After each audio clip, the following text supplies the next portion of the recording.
మరి ఇక్కడ తీసుకున్నట్లయితే ఆర్ఆర్బి ఎన్టీపీసీలో కానీ కానిస్టేబుల్ ఎగ్జామ్లో కానీ మనకు అక్కడక్కడ ప్రాబ్లమ్స్ అడుగుతూ ఉన్నాడండి. కాబట్టి ఏదైనా ఒకటి ప్రాబ్లం ఖచ్చితంగా ఫిజిక్స్ నుంచి ప్రాబ్లం అడుగుతూ ఉన్నాడు. సో మరి ఈ యాంత్రిక శాస్త్రంలో తీసుకున్నట్లయితే కొన్ని ప్రాబ్లమ్స్ చూద్దాం, ఎట్లా అడుగుతున్నాడు, క్వశ్చన్స్ ఎట్లా అడుగుతున్నాడు. ఇంకోటి ఏంటంటే ఈ ప్రాబ్లమ్స్ అనేది మొత్తం కూడా దేన్ని బేస్ చేసుకుని అడుగుతున్నాడంటే మనకు బుక్ ఓరియంటెడ్గా అడుగుతున్నాడు. కాబట్టి మనకు ఆ టెక్స్ట్ బుక్స్ అకాడమీ బుక్స్ ఉంటాయి కదా, ఆ అకాడమీ బుక్స్లోని ప్రాబ్లమ్స్ బాగా ప్రాక్టీస్ చేస్తే యూస్ఫుల్ అండి దీంట్లో.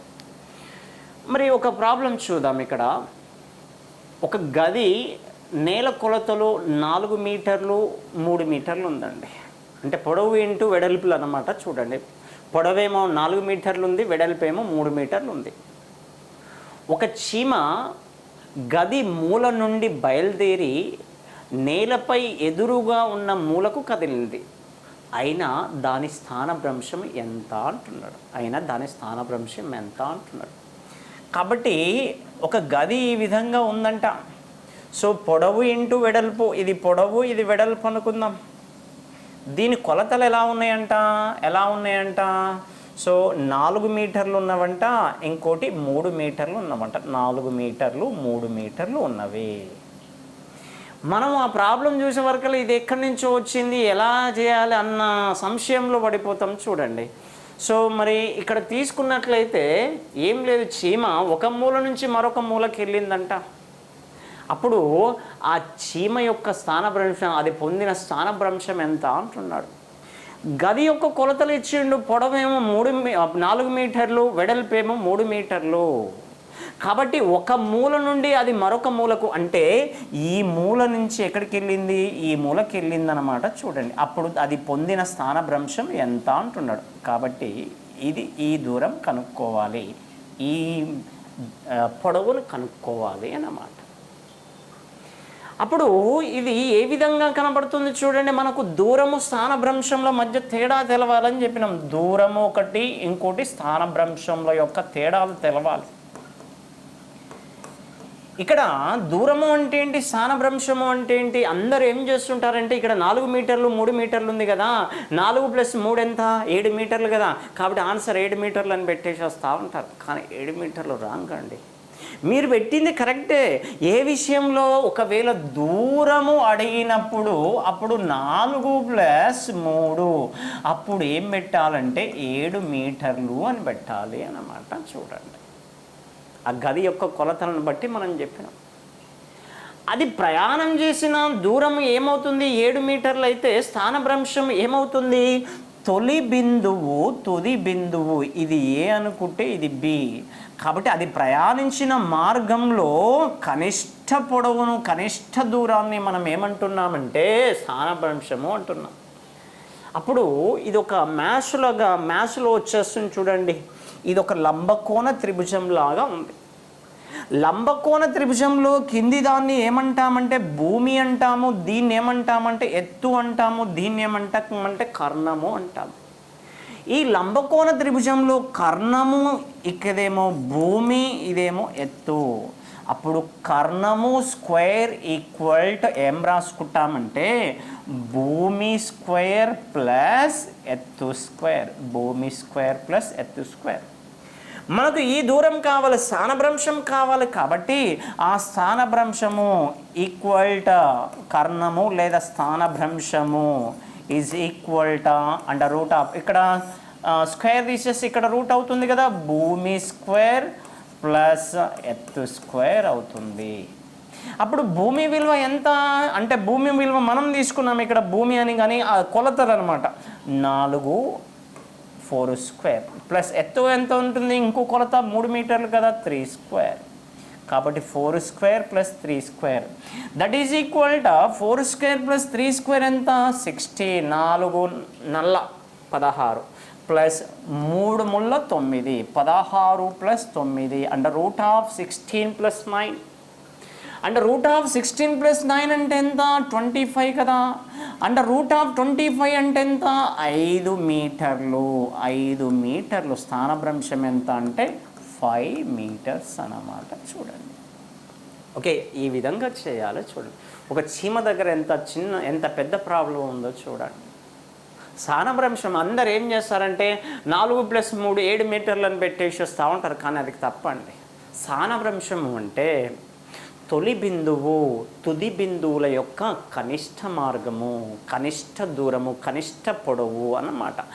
ఆ పాయింట్ మనకు తెలిసి ఉండాలి. ఆ పాయింట్ తెలిసి ఉంటే దీనికి ఆన్సర్ చేయగలము. ఓకే, మరి నెక్స్ట్ ప్రాబ్లం తీసుకున్నట్లయితే ఒక ప్రాబ్లం చూడండి.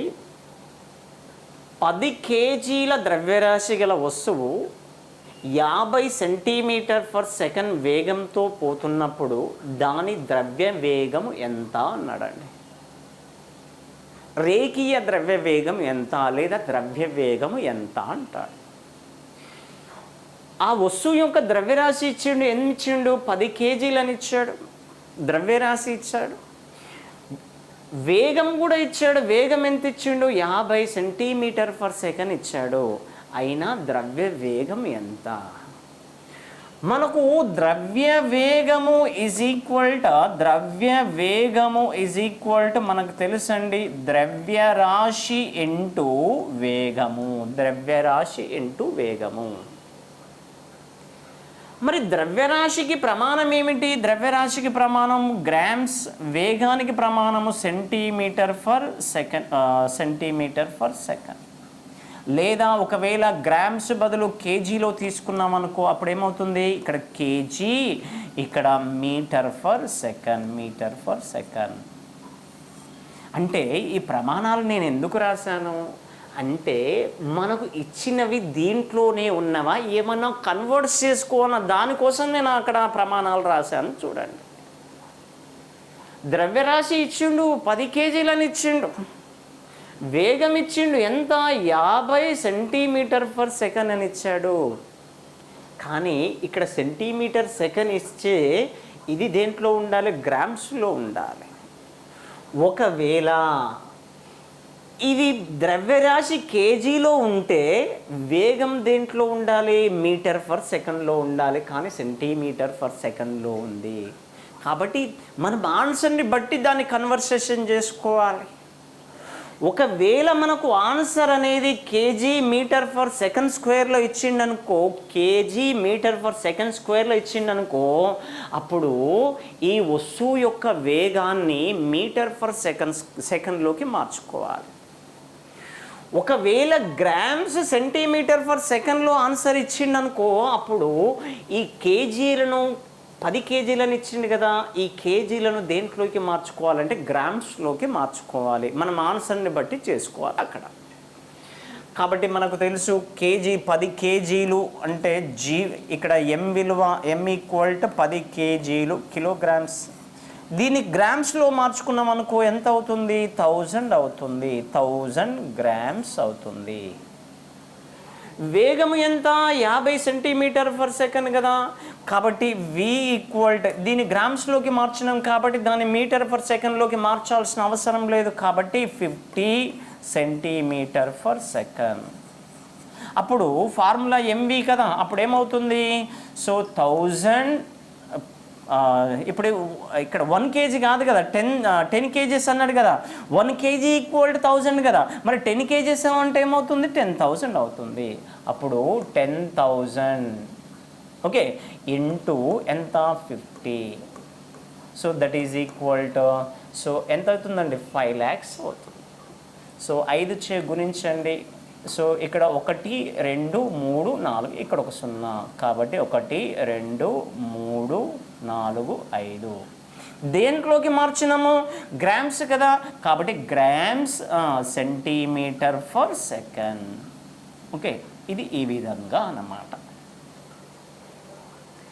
ఒకవేళ ఆన్సర్ అనేది కేజీ మీటర్/సెకండ్/స్క్వేర్లో ఇచ్చిండు, అప్పుడు M ఎంత? 10 కేజీలే అలానే ఉంచాలి, ఏం మార్చకూడదు. ఒకవేళ Vని మార్చాలి, అప్పుడు V దేంట్లో ఇచ్చాడు? 50 సెంటీమీటర్/సెకండ్. ఒకవేళ మీటర్లోకి మార్చినామనుకో, 1 మీటర్ ఈక్వల్ టు మనకు తెలుసు, 1 metre equal to 100 centimetre, 100 centimetre. కాబట్టి 1 సెంటీమీటర్ ఈక్వల్ టు ఏమవుతుంది, 1/100 అవుతుంది కదా. అప్పుడు 50/100, 50/100. సో ఇక్కడ ఎంత, 50 సెంటీమీటర్ ఫర్ సెకండ్.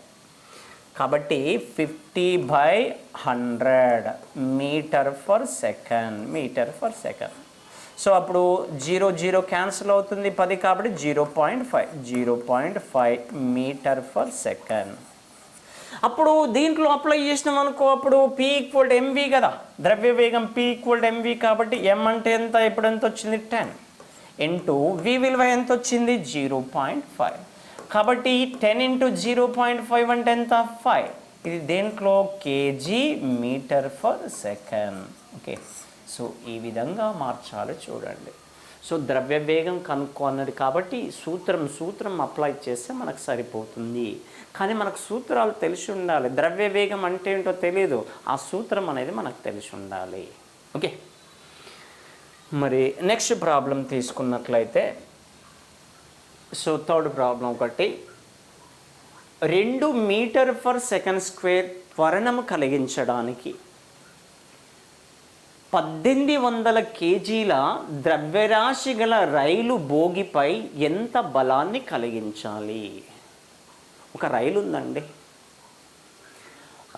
ఆ రైలు యొక్క త్వరణం ఎంత అంట, 2 మీటర్ ఫర్ సెకండ్ స్క్వేర్. ఆ త్వరణం కలిగించడానికి, అంత త్వరణం కలిగించాలి. ఎన్ని కేజీలు ఉంది ఆ ద్రవ్యరాశి గల భోగి పెట్టే, ఎన్ని కేజీలు ఉంది, 1800 ఉంది. అయినా దానిపైన ఎంత బలాన్ని కలిగించాలి అంటున్నాడు. ఏం లేదు, సింపుల్గా మనకి ఇక్కడ ఏమేమి ఇచ్చిండు, ఏ విలువ ఇచ్చిండు. ఏ అంటే త్వరణము విలువ ఎంత అని ఇచ్చాడు, 2 మీటర్ ఫర్ సెకండ్ స్క్వేర్ అని ఇచ్చాడు. మరి ఇంకేమి ఇచ్చిండు, ద్రవ్యరాశి ఇచ్చిండు, ద్రవ్యరాశి. సో ద్రవ్యరాశిని m చే సూచిస్తాం కాబట్టి m = 1800 కిలోగ్రామ్స్. సో ఇక్కడ 2 మీటర్లు మీటర్లో ఇచ్చాడు, ఇక్కడ కేజీలో ఇచ్చిండు కాబట్టి పర్లేదు. ఒకవేళ ఇది సెంటీమీటర్లో ఇచ్చిందనుకో, అప్పుడు దీన్ని ఏం చేయాలంటే మనము గ్రామ్స్లోకి మార్చాలి. ఒకవేళ దీన్ని సెంటీమీటర్లో ఇచ్చిందనుకో, అప్పుడు మీటర్లోకి మార్చుకోవాలన్నమాట, కన్వర్సేషన్ చేసుకోవాలి. ఇప్పుడు అటువంటి ప్రాబ్లం ఇక్కడ ఏం లేదు, 2 కూడా SI యూనిట్లలోనే ఇచ్చాడు, ప్రాబ్లం ఏం లేదు. మరి ఏం కనుక్కుంటున్నాడు, సో బలాన్ని కనుక్కుంటున్నాడు. F విలువ ఎంత, బలము విలువ ఎంత అంటున్నాడు. ఏం లేదు, మనకు బలము ఫార్ములా తెలుసు కదా, బలానికి ఫార్ములా ఏమిటి, F = m × a, F = m × a. m విలువ ఎంత, 1800 ద్రవ్యరాశి కిలోగ్రామ్స్ ఇంటూ ఎంత అండి 2, దట్ ఈజ్ ఈక్వల్ టు 18 2 ఎంత 36. కాబట్టి 3600 ఏంటివి, ఇక్కడ కేజీ కదా, కిలోగ్రామ్స్. ఇదేంటిది, మీటర్ ఫర్ సెకండ్ స్క్వేర్ కదా, మీటర్ ఫర్ సెకండ్ స్క్వేర్. ఈ మీటర్ ఫర్ సెకండ్ స్క్వేర్ని ఏదో అన్నాం, ఏమంటాము, బలానికి 2 ప్రమాణాలు ఉంటాయి. F = m × a. m అనేది గ్రామ్స్, నెక్స్ట్ ఏ అనేది త్వరణము సెంటీమీటర్ ఫర్ సెకండ్ స్క్వేర్ తీసుకున్నప్పుడు దీన్ని ఏమన్నామంటే డైన్ అన్నాము, డైన్. ఒకవేళ SI యూనిట్లో తీసుకున్నామనుకో, ద్రవ్యరాశిని కిలోగ్రామ్స్లో, నెక్స్ట్ త్వరణాన్ని మీటర్ ఫర్ సెకండ్ స్క్వేర్లో తీసుకున్నప్పుడు అప్పుడు దీన్ని మనం ఏమన్నామంటే న్యూటన్ అన్నాము, న్యూటన్. కాబట్టి అప్పుడు ఏమవుతుంది, 3600 న్యూటన్స్ అవుతుంది, 3600 న్యూటన్స్. ఒకవేళ డైన్లో అన్నాడు అనుకుందాం, డైన్స్లో కనుక్కో అన్నాడు అనుకుందాం. అప్పుడు ఏమవుతుంది, ఒక న్యూటన్ ఈక్వల్ టు 10⁵ డైన్స్. ఈ విషయం మనకు తెలుసు, లేదా దీంట్లో సబ్స్టిట్యూట్ చేసిన తెలుస్తుంది. ఒక న్యూటన్ ఈక్వల్ టు ఇక్కడ కేజీ అంటే 1000 గ్రామ్స్, మీటర్ అంటే 100 సెంటీమీటర్లు. ఇక్కడ 10⁻3, ఇక్కడ 10⁻2 అంటే 10⁵ grams centimetre per second square. Grams centimetre per second square విలువ ఏం రాసుకోవచ్చు, డైన్. కాబట్టి 10⁵ డైన్స్. అప్పుడు ఏమవుతుంది, డైన్లో అయితే ఇక్కడ 36 ఇంటూ, ఇక్కడ 10⁻2 ఉంది, ఇక్కడ 10⁻5 ఉంది కదా, 36 ఇంటూ 10⁻7 డైన్స్కి సమానం అవుతుంది. సో ఈ విధంగా మనము ఆ ప్రాబ్లమ్స్ చేయాలో చూడండి. ఓకే, ఇది బలం యొక్క సమీకరణం, బలం యొక్క ఫార్ములా మనకు తెలుసున్నట్లయితే ఈ ప్రాబ్లం మనం చేయగలము. ఓకే, మరి నెక్స్ట్ ప్రాబ్లం తీసుకున్నట్లయితే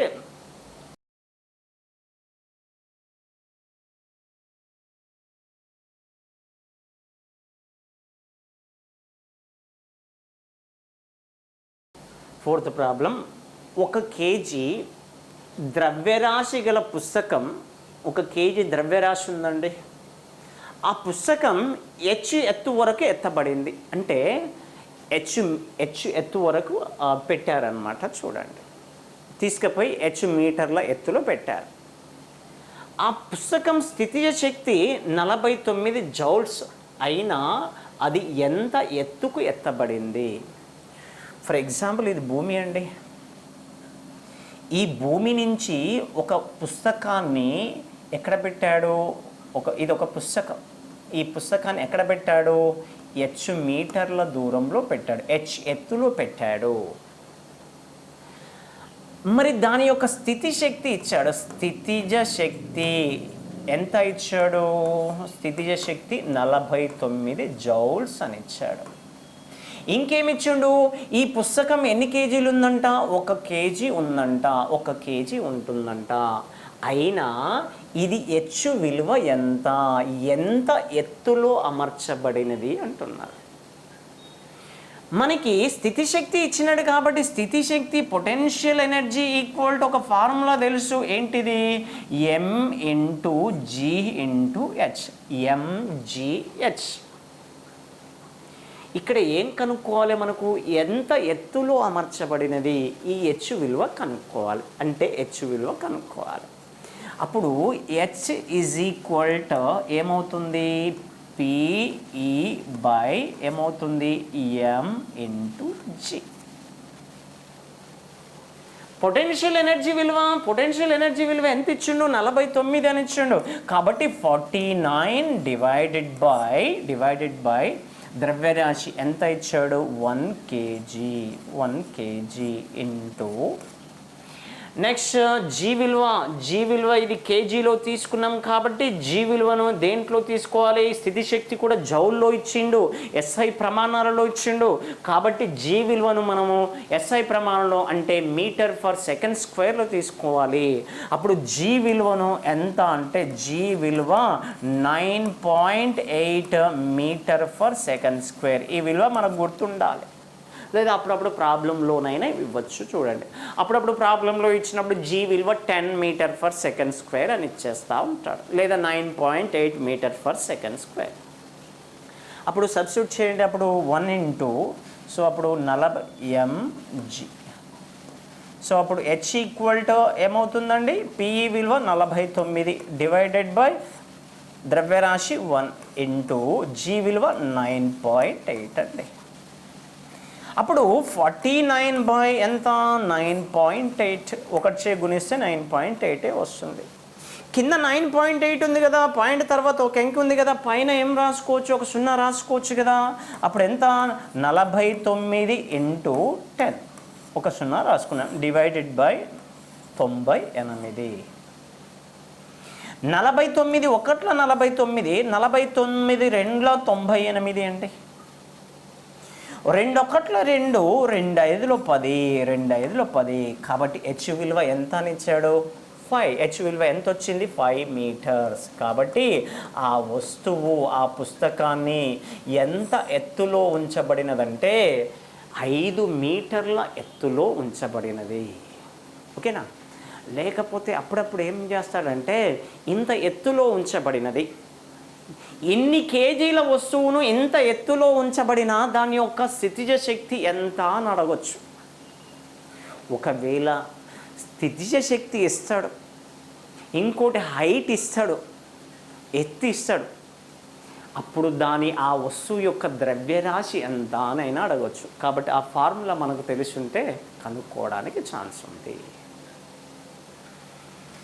మరి నెక్స్ట్ ప్రాబ్లం తీసుకున్నట్లయితే, ఒక వ్యక్తి 5 నిమిషాలలో 420 జౌల్స్ పని చేయగలిగితే అతని సామర్థ్యము ఎంత? ఒక వ్యక్తి ఎన్ని నిమిషాలలోనంట? 5 నిమిషాలలో ఎంత పని చేశాడట? 420 జౌల్స్ల పని చేసిండంట. అయినా అతని సామర్థ్యము ఎంత? సామర్థ్యము అంటే పని చేయగల పటిమనే, పని చేయగల స్తోమతనే మనం ఏమంటామంటే సామర్థ్యము. పనిలో జరిగే మార్పు రేటునే మనం ఏమంటామంటే సామర్థ్యము అని పిలుస్తా ఉన్నాం. పనిలో జరిగే మార్పు రేటు. కాబట్టి సామర్థ్యము ఈజ్ ఈక్వల్ టు W/T అన్నమాట. W/T. W అంటే ఏంటి? పనిలో జరిగే మార్పు రేటు. అప్పుడు W విలువ ఎంత ఇచ్చాడు? W విలువ పని విలువ 420 ఇచ్చాడు, 420 జౌల్స్ అని ఇచ్చాడు. డివైడెడ్ బై టీ విలువను మనం ఎప్పుడు కూడా దేంట్లో తీసుకుంటాం? సెకండ్స్. కానీ ఇక్కడ ఎంత ఇచ్చాడు? నిమిషాలలో ఇచ్చాడు. 1 నిమిషం ఈక్వల్ టు 60 సెకండ్లు. కాబట్టి 5 × 60, 5 × 60. అప్పుడు 0 క్యాన్సిల్ అవుతుంది, 0 క్యాన్సిల్ అవుతుంది. ఇక్కడ 42 డివైడెడ్ బై 5 × 30. ఓకే, దాన్ని క్యాన్సిల్ చేసామనుకో, 31 30, ఇది 31 30, 31 30 అండి. 30 అంటే ఎంత మిగులుతుంది? 30 అంటే 12 మిగులుతుంది, పోదు కదా. కాబట్టి 12 అంటే పాయింట్ పెట్టుకుంటే 120 అవుతుంది కదా. 120 అంటే 3 12 కదా. కాబట్టి 1.4 అన్నమాట. చూడండి, 1.4. ఏమన్నాడు? సామర్థ్యం అన్నాడు కదా. సామర్థ్యానికి ప్రమాణం ఏంటి? పైన జౌల్, కింద సెకండ్ కదా. కాబట్టి జౌల్ ఫర్ సెకండ్. ఈ జౌల్ ఫర్ సెకండ్నే మనం ఏ విధంగా రాసుకోవచ్చు? వాట్గా రాసుకోవచ్చు. కాబట్టి 1.4 వాట్ అన్నమాట. చూడండి, 1.4 వాట్స్. ఇంత సామర్థ్యం, అతని సామర్థ్యం 1.4 వాట్స్ అన్నమాట. చూడండి. ఓకే, మరి నెక్స్ట్ ప్రాబ్లం తీసుకుంటే, okay, 2 metre per second, 2 metre per second వేగంతో కదులుతున్న వస్తువుల యొక్క గతిజ శక్తి 5 జౌల్స్ అయిన దాని ద్రవ్యరాశి ఎంత?